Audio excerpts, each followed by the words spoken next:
Hello प्यारे बच्चों, आप सभी लोगों का Rahul Pareek chemistry YouTube channel में हार्दिक स्वागत है। और इस वाली क्लास के अंदर हम लोग अपना एक बहुत ही ज़्यादा इम्पोर्टेंट टॉपिक जिसका नाम है गिब्स फ्री एनर्जी को स्टार्ट करने वाले हैं। तो बेटा, ये गिब्स फ्री एनर्जी क्या होता है, इसको पढ़ने की हमें ज़रूरत क्यों पड़ रही है, या किस तरीके से ये आगे हमारी हेल्प करेगा, आज हम इस वाले लेक्चर में उन सभी चीज़ों को डिस्कस करने वाले हैं। तो जैसे इससे पहले मैंने आपको सेकंड लॉ ऑफ थर्मोडायनेमिक्स का जो स्टेटमेंट है वो मैंने आपको पढ़ाया था कि सेकंड लॉ ऑफ थर्मोडायनेमिक्स हमें ये बताता है कि कोई भी प्रोसेस अगर स्पॉन्टेनियस है तो इसके लिए जो पहली शर्त होती है वो ये होती है बेटा, उस वाले प्रोसेस के लिए डेल्टा एस टोटल का वैल्यू पॉजिटिव होना चाहिए। ओके, डेल्टा एस टोटल का वैल्यू पॉजिटिव होना चाहिए। इसका मतलब मुझे उस वाले प्रोसेस के लिए डेल्टा एस टोटल का वैल्यू निकालना पड़ेगा। डेल्टा एस टोटल का वैल्यू अगर मुझे निकालना पड़ेगा तो वहाँ पे delta S system plus delta S surrounding, ये दोनों के दोनों वैल्यूज़ मुझे निकालनी पड़ेगी। अब जो सिस्टम है इसका तो जो साइज़ है वो बहुत ही ज़्यादा छोटा होता है, तो कोई इशू नहीं है, हम इसको आराम से निकाल सकते हैं। लेकिन डेल्टा एस सराउंडिंग निकाल पाना हमारे लिए बहुत ही ज़्यादा मुश्किल होता है, तो हम वहाँ पे डेल्टा एस सराउंडिंग को नहीं निकाल सकते हैं। जब हम डेल्टा एस सराउंडिंग को नहीं निकाल सकते हैं बेटा, तो क्या हम वहाँ पे डेल्टा एस टोटल को भी नहीं निकाल सकते हैं। जब डेल्टा एस टोटल का वैल्यू नहीं निकलेगा तो हम लोग आगे ये चीज़ें नहीं बता पाएंगे कि ये वाला प्रोसेस स्पॉन्टेनियस है या नॉन स्पॉन्टेनियस है। ओके, तो इसी समस्या को ध्यान में रखते हुए हमने एक नया थर्मोडायनेमिक पैरामीटर आपके सामने इंट्रोड्यूस किया है, और उसी थर्मोडायनेमिक पैरामीटर को कहा जाता है गिब्स फ्री एनर्जी। तो सबसे पहला क्वेश्चन, गिब्स फ्री एनर्जी होती क्या है। तो बेटा, इसके नाम के अंदर ही आपको नज़र आ रहा है गिब्स फ्री एनर्जी। इसके नाम के अंदर ही आपको नज़र आ रहा है फ्री एनर्जी। अब ये फ्री एनर्जी का मतलब क्या होता है, फ्री एनर्जी कैसे हम इसे समझ सकते हैं। तो देखिए, पहले मैं आपको ये बात एक एग्जांपल के थ्रू समझाना चाहूँगा। भाई मान लो ये आपने 6 रोटी खाई। बिल्कुल बात ध्यान सुनना। हम एक बार ये मान रहे हैं कि आपको एक रोटी खाने से 1 एटीपी एनर्जी मिलती है। तो आपने 6 रोटी खाई है, तो 6 रोटी से आपको 6 एटीपी एनर्जी मिलेगी। ओके, अब आप मान लीजिए कोई काम कर रहे हो, ठीक है, लेट अस सपोज आप रनिंग कर रहे हो। तो अगर आपने अपने बॉडी के अंदर 6 एटीपी एनर्जी अगर आपने अपनी बॉडी के अंदर 6 एटीपी एनर्जी ली है, तो क्या 6 का 6 जो एटीपी है ना, आप मान लीजिए अभी यहाँ रनिंग कर रहे हैं, तो क्या पूरा का पूरा 6 एटीपी जो एनर्जी है, ये मुझे बताइए, क्या पूरा का पूरा 6 एटीपी एनर्जी रनिंग के अंदर आप इसको यूज कर सकते हो? क्या नहीं कर सकते हो, क्योंकि 6 एटीपी में से कुछ एनर्जी, लेट अस सपोज हम इसे 2 मान लेते हैं, 2 एटीपी जो एनर्जी है ना, ये 2 एटीपी एनर्जी बेटा आपकी बॉडी की जो लाइफ प्रोसेस है उनको कंटिन्यू करने में काम आ जाएगी। भाई जैसे आपकी बॉडी के अंदर जो हार्ट का बीट होगा, हार्ट बीटिंग के अंदर आपकी बॉडी के अंदर ब्लड फ्लो के अंदर काम आ जाएगा, ब्रेन का जो काम है उसमें काम आ जाएगा, मसल्स काम कर रही है उसमें काम आ जाएगा। तो कहने का मतलब क्या है कि भाई 6 एटीपी में से आप पूरा का पूरा जो काम है वो नहीं कर सकते हो। मतलब कि अगर आपने किसी भी सिस्टम को कुछ एनर्जी दी है ना, तो बेटा वो एनर्जी पूरा का पूरा 100% वर्क के अंदर कन्वर्ट नहीं हो सकता है। मतलब उस वाली 100% एनर्जी में से कुछ एनर्जी का लॉस होगा ही होगा। तो जिस एनर्जी को हम लोग यूज कर सकते हैं वर्क करवाने के लिए, उसी एनर्जी को फ्री एनर्जी या फिर गिब्स फ्री एनर्जी के नाम से जाना जाता है। गिब्स फ्री एनर्जी का मतलब क्या हुआ? तो पहली चीज़ तो ये है बेटा, ये भी एक एनर्जी का ही टाइप है। ओके, ये भी एक एनर्जी का ही टाइप है, लेकिन ये कौन सी एनर्जी है? तो ये वो वाली एनर्जी है जिसका यूज़ हम लोग काम के लिए कर सकते हैं। कहने का मतलब क्या है कि आप गिब्स फ्री एनर्जी का यूज़ वर्क को करवाने के लिए कर सकते हो। अगर आपके पास में 100% ध्यान से सुन लेना, अगर आपके पास में 100% गिब्स फ्री एनर्जी है तो आप उस 100% एनर्जी को टोटली एंड 100% वर्क के अंदर यूज कर सकते हो। पहली लाइन, अगर आपके पास में 100% एनर्जी है तो क्या आप उसको वर्क में यूज कर सकते हो? नहीं, उसमें से केवल और केवल आप गिब्स फ्री एनर्जी वाला जो पोर्शन है उसे हम लोग 100% वर्क में यूज़ कर सकते हैं। तो बेटा गिब्स फ्री एनर्जी का मतलब क्या होता है? ये वो एनर्जी होती है किसी भी सिस्टम के अंदर जिसका यूज़ हम लोग 100% वर्क को करवाने के लिए यूज़ कर सकते हैं। ओके, तो कहने का मतलब क्या है कि अगर आपके पास में टोटल एनर्जी है ना, तो टोटल एनर्जी में से आप केवल और केवल गिब्स फ्री एनर्जी को ही वर्क के अंदर यूज़ कर सकते हो। ओके, अब ये गिब्स फ्री एनर्जी जो है इसको हमने किस लिए इंट्रोड्यूस किया है, क्यों हमें ये थर्मोडायनेमिक पैरामीटर पढ़ रहा है? क्योंकि बेटा हम लोग डेल्टा एस सराउंडिंग का वैल्यू नहीं निकाल पा रहे हैं, तो हम लोग डेल्टा एस सराउंडिंग को आगे जा कर के गिब्स फ्री एनर्जी के साथ में इंटरकनेक्ट कर देंगे, ताकि आने वाले समय के अंदर जब हम लोग कोई प्रोसेस स्पॉन्टेनियस है या नॉन स्पॉन्टेनियस है जब निकालेंगे तो वहाँ पे हमें डेल्टा एस सराउंडिंग की वैल्यू की ज़रूरत नहीं पड़ेगी। हम लोग सीधा गिब्स फ्री एनर्जी की सहायता से जो है बता सकते हैं कि भाई ये स्पॉन्टेनियस है या फिर नॉन स्पॉन्टेनियस है। ठीक है, अब अगर हम आगे देखें तो कुल मिलाकर के क्या मैं आपके सामने किसी भी सिस्टम के अंदर अगर मैं इसी चीज़ को लिंक करना चाहूँ तो मान लो ये अपने पास में कोई एक गाड़ी का इंजन है, या फिजिक्स में पढ़ते हैं वैसे। ओके, और यहाँ से आपने मान लीजिए इसको Q1 एनर्जी दी है, यहाँ पे Q1 एनर्जी आपने इस वाले इंजन को दी है। तो जिस तरीके से मैंने आपको बॉडी वाला एग्जांपल दिया था ना, क्या इंजन भी आपने जितना उसके अंदर फ्यूल डाला है या आपने उसको जो भी एनर्जी दिया है, क्या ये उसका 100% यूज कर सकता है? क्या नहीं कर सकता। ये उसमें से कुछ न कुछ Q2 के फॉर्म में हीट का लॉस करेगा ही करेगा। जिस तरीके से आपने 6 ATP लिया था ना, उसमें से 2 ATP जो एनर्जी है वो क्या हो रही थी? लॉस में जा रही थी। उसी तरीके से Q1 एनर्जी डायरेक्टली 100% वर्क के अंदर यूज़ नहीं हो सकती है, उसका कुछ पार्ट हीट की फॉर्म में या कोई भी जो मान लीजिए है वो एक्चुअली में यहाँ पे लॉस होगा। इसे हम सिंक लॉस बोलते हैं। ठीक है, ये हमारा एक वेस्ट के अंदर चला जाएगा।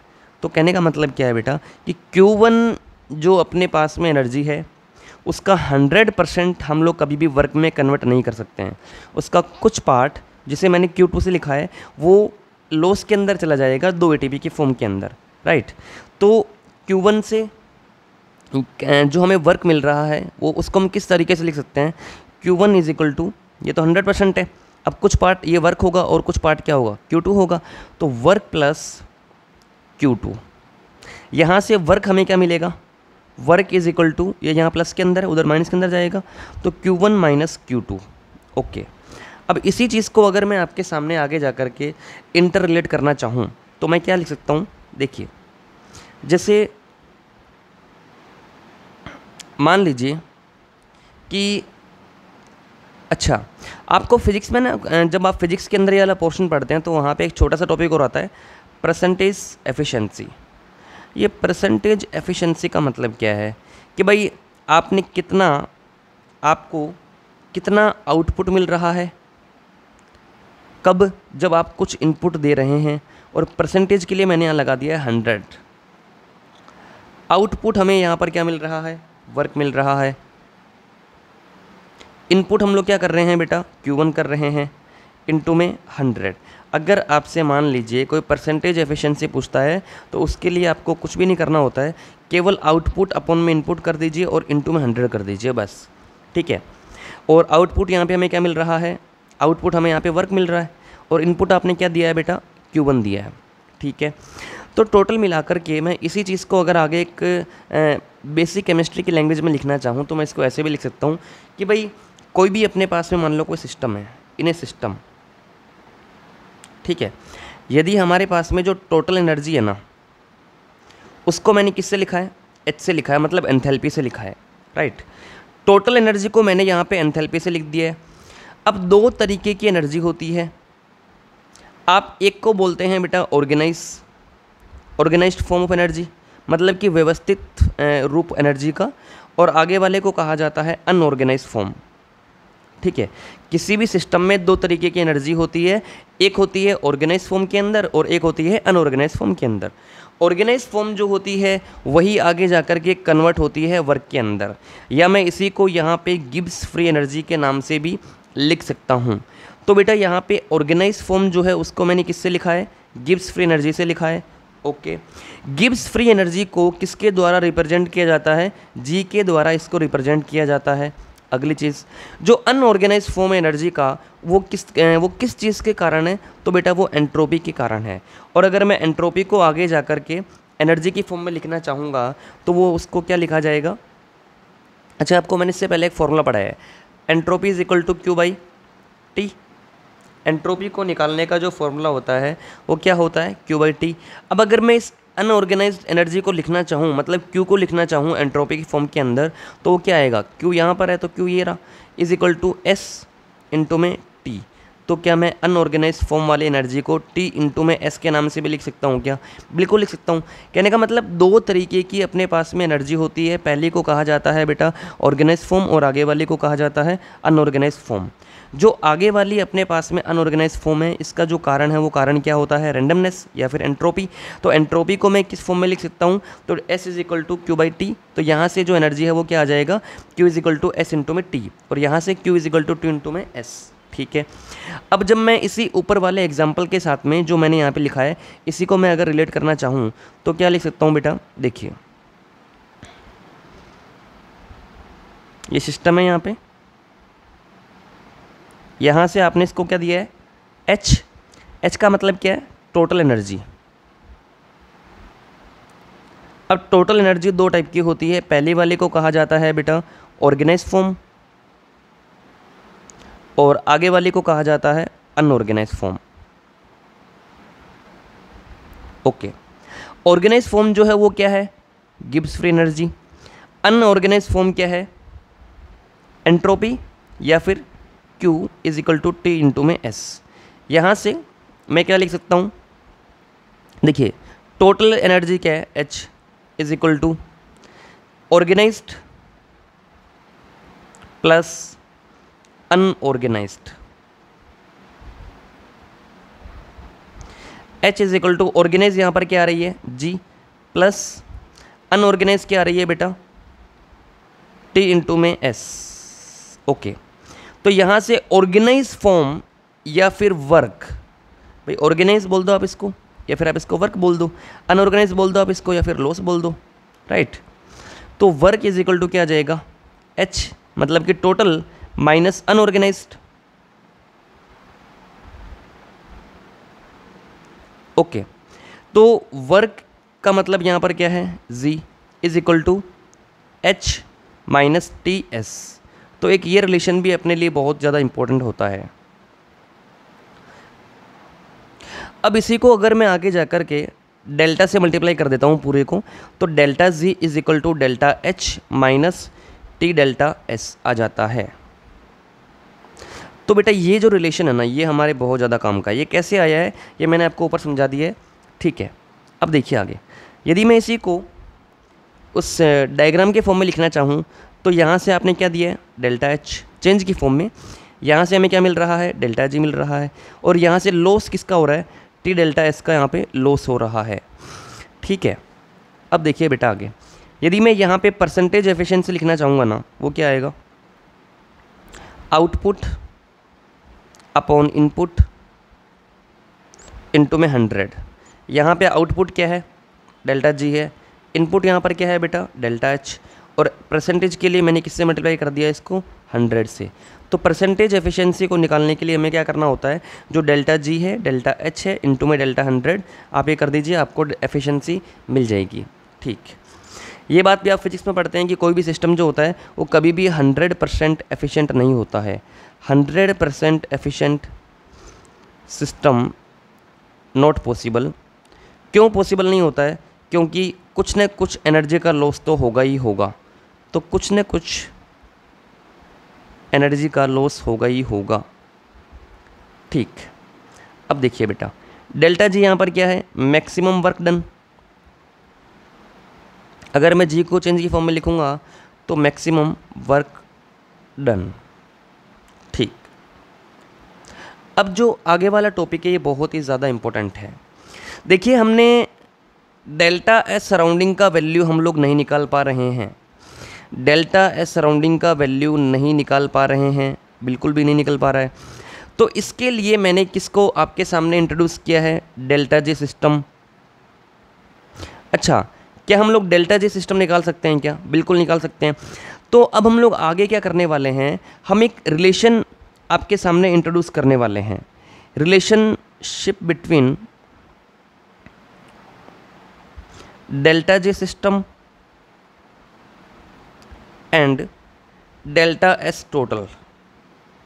ओके, मतलब कि अब हम लोग क्या करने वाले हैं, डेल्टा जे सिस्टम और डेल्टा एस टोटल के बीच में एक रिलेशन फाइंड करने वाले हैं। वो कैसे फाइंड होगा, तो देखो, delta S surrounding delta S total का वैल्यू क्या होगा, delta S system plus delta S surrounding. Okay, अगली चीज़ देखिए, delta S total is equal to delta S system plus delta S surrounding. Okay, मान लो ये अपने पास में कोई सिस्टम है, सिस्टम में से अगर सिस्टम का टेम्परेचर अभी ज़्यादा है, सराउंडिंग का टेम्परेचर कम है, तो सिस्टम से क्यू हीट रिलीज हो रही है।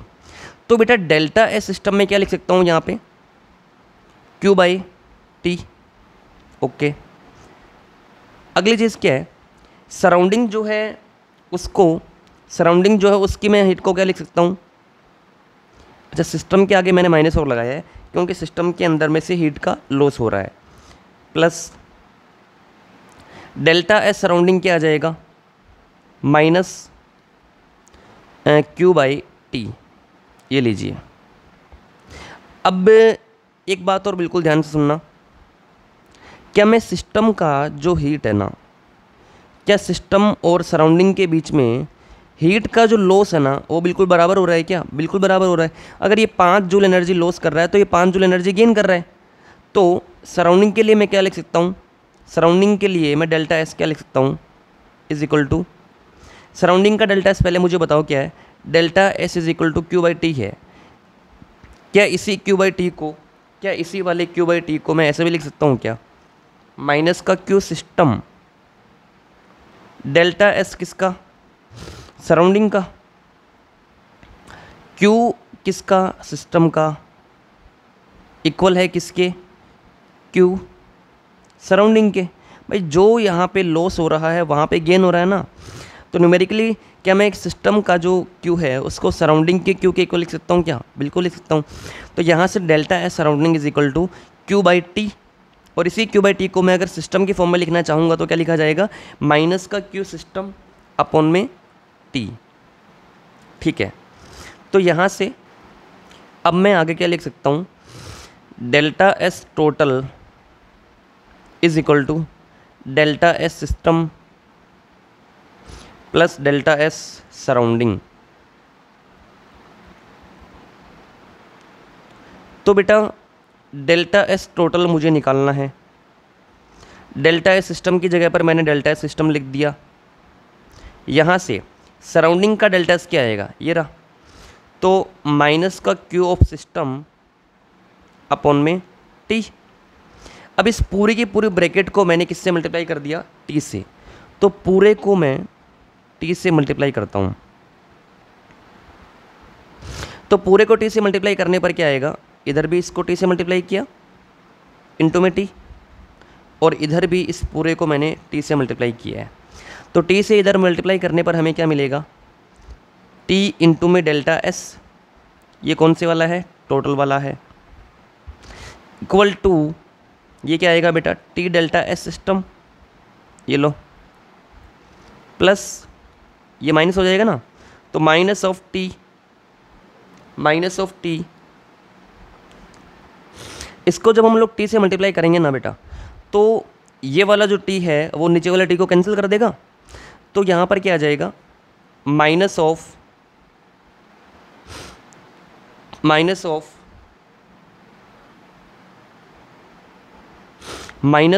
Q system. अच्छा, अब इस वाले माइनस ऑफ क्यू सिस्टम को मैं क्या डेल्टा एच के फॉर्म में भी लिख सकता हूँ क्या? बिल्कुल लिख सकते हैं, क्योंकि आइसोबारिक प्रोसेस है। तो T delta S total is equal to T delta S system minus delta H system. ये लीजिए। अब इस पूरे को ना मैं क्या कर रहा हूँ, माइनस से मल्टीप्लाई कर रहा हूँ। इसका जो माइनस है मैं इसको आगे लेके जाना चाहता हूँ, तो बेटा पूरे को मैंने क्या किया, माइनस से मल्टीप्लाई कर दिया।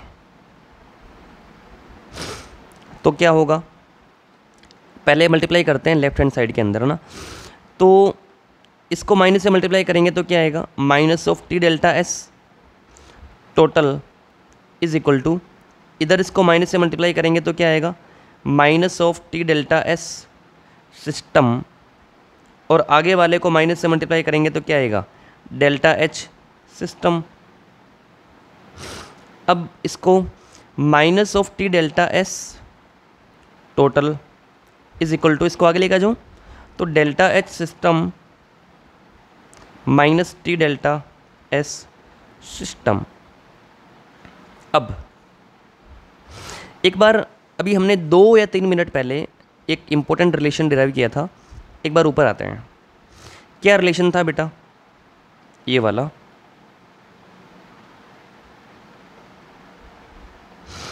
अभी 1 या 2 मिनट पहले मैंने आपके सामने एक रिलेशन इंट्रोड्यूस किया था, ये वाला, delta G is equal to delta H minus T delta S. ये किस तरीके से आया है, सिंपली उसी तरीके से आया है ना, heat is equal to organise plus organise वाला, उससे आया है ना। तो delta H delta G is equal to delta H minus T delta S. अच्छा, ये जो पूरा का पूरा किसके लिए है, सिस्टम के लिए था। तो देखिए, जब मैं डेल्टा एच सिस्टम जो अभी हमने निकाला है और जो हमने पहले निकाला था, इन दोनों को मैं कंपेयर कर रहा हूँ आपके सामने। डेल्टा एच सिस्टम, ये भी डेल्टा एच सिस्टम, ये लो, minus T delta S minus T delta S, ये 1 और ये 2। तो बेटा ये हमने अभी निकाला था, इसको मैं 2 दे रहा हूँ और इसको मैं नाम दे रहा हूँ 1, ठीक। तो जब मैं इन दोनों को आपस में कंपेयर कर रहा हूँ ना, तो इसका मतलब क्या हुआ कि जो इसका लेफ्ट हैंड साइड वाला पार्ट है ना, वो इक्वेशन नंबर 1 के लेफ्ट हैंड साइड वाले पार्ट, राइट हैंड साइड वाले पार्ट के बराबर है। तो बेटा यहाँ पे अगर ये दोनों बराबर है, इसका मतलब ये दोनों भी क्या होंगे, बराबर होंगे। तो कंपेयरिंग इक्वेशन 1 एंड इक्वेशन 2, जब मैं इक्वेशन 1 को इक्वेशन 2 के साथ में कंपेयर करता हूँ, तो मुझे क्या समझ में आता है कि बोथ का जो राइट हैंड साइड वाला पार्ट है ना, वो तो सेम है भाई। अगर बोथ का राइट हैंड साइड वाला पार्ट सेम है, तो लेफ्ट हैंड साइड वाला पार्ट भी क्या होगा, सेम होगा। अगर ये पार्ट सेम होगा तो क्या आएगा, minus of T delta S total is equal to delta G. एक बात और ध्यान रखना, ये हमेशा डेल्टा जी है ना सिस्टम का होता है, हमेशा और हमेशा डेल्टा जी सिस्टम का ही होता है, ठीक, क्योंकि आप वर्क किस पे कर रहे हो, सिस्टम पे। तो minus of T delta S total is equal to delta G system, ये रिलेशन आपको बहुत ही ज़्यादा इंपॉर्टेंट है। ये वाला जो रिलेशन है वो आपको बिल्कुल अच्छे से याद होना चाहिए। क्या मैंने आपके सामने जो अपना हमने बात अपने जहाँ से चालू की थी कि डेल्टा एस टोटल हम लोग नहीं निकाल पा रहे हैं, कोई दिक्कत नहीं है, हम वहाँ पे एक अलग तरीके का पैरामीटर इंट्रोड्यूस कर देंगे जिसे कहा जाएगा गिब्स फ्री एनर्जी। तो बेटा यहाँ पे गिब्स फ्री एनर्जी के बीच में और टोटल एंट्रोपी के चेंज के अंदर क्या रिलेशन होगा, तो delta G is equal to minus of T delta S, most important, ठीक है। मतलब कि अगर हमसे कोई पूछे कि आपको टोटल एंट्रोपी के अंदर चेंज बताना है, तो बिल्कुल बता सकते हैं। टोटल एंट्रोपी के अंदर आपको चेंज बताना है, तो हम लोग सीधा क्या निकाल लेंगे, उस वाले प्रोसेस के लिए डेल्टा जी का वैल्यू निकाल लेंगे, ठीक। अभी तक आपको जो पढ़ाया गया है उम्मीद करते हैं आपको समझ में आ रहा है। रेगुलर नोट्स अपनी कॉपी के अंदर बनाइए, उनको बार बार रिवीजन कीजिए, ओके।